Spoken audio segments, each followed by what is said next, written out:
Michelle Myers from east of Merlot joins me now. She is a wedding planner, planned over 200 weddings. So I'm going to call you a wedding expert because I could not deal with that many brides and venues and caterers and themes. So I'm sure you've seen it all. Yeah, I like to think so, but yet I still get surprised. I'm sure you do. Now today we want to talk about some of those awkward questions, those tough things that we as attending guests at weddings can have, including what happens when you receive an invitation for a wedding and they say cash only. That's becoming much more common, that people are asking for money and not registering for gifts.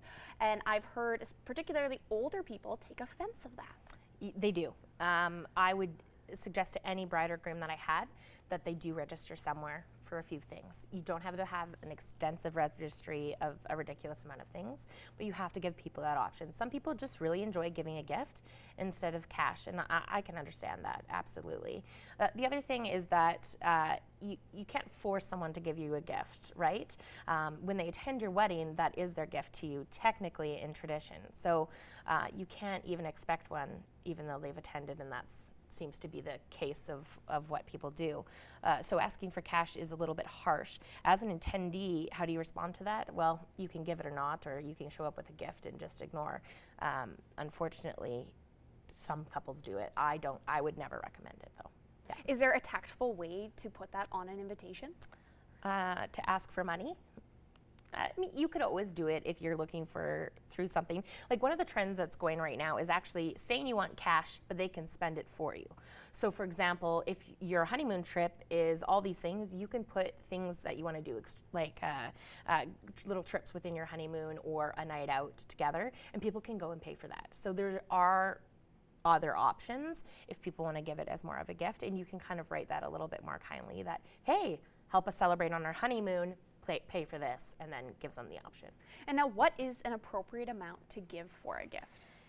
Everyone's going to be very different about this, and it depends on your relationship with the bride or groom. I say stick between $50 and $100. I know people who give $500.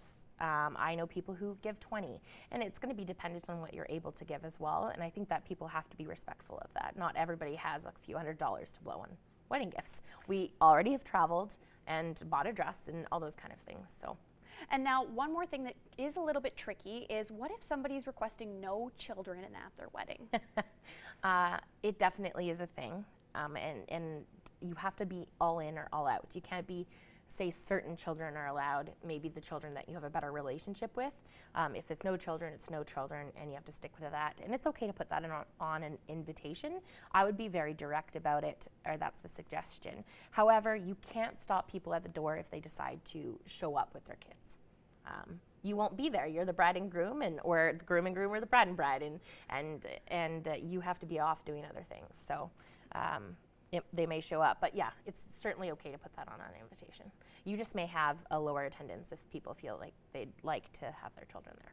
Well, thank you so much for sharing all that information with us, Michelle. It's really insightful, and some of those are more difficult things that I think both brides and grooms would have difficulty with when planning their wedding, but it's important to remember it is their day. It's about them and their nuptials. So thank you so much for joining us today. We really appreciate it.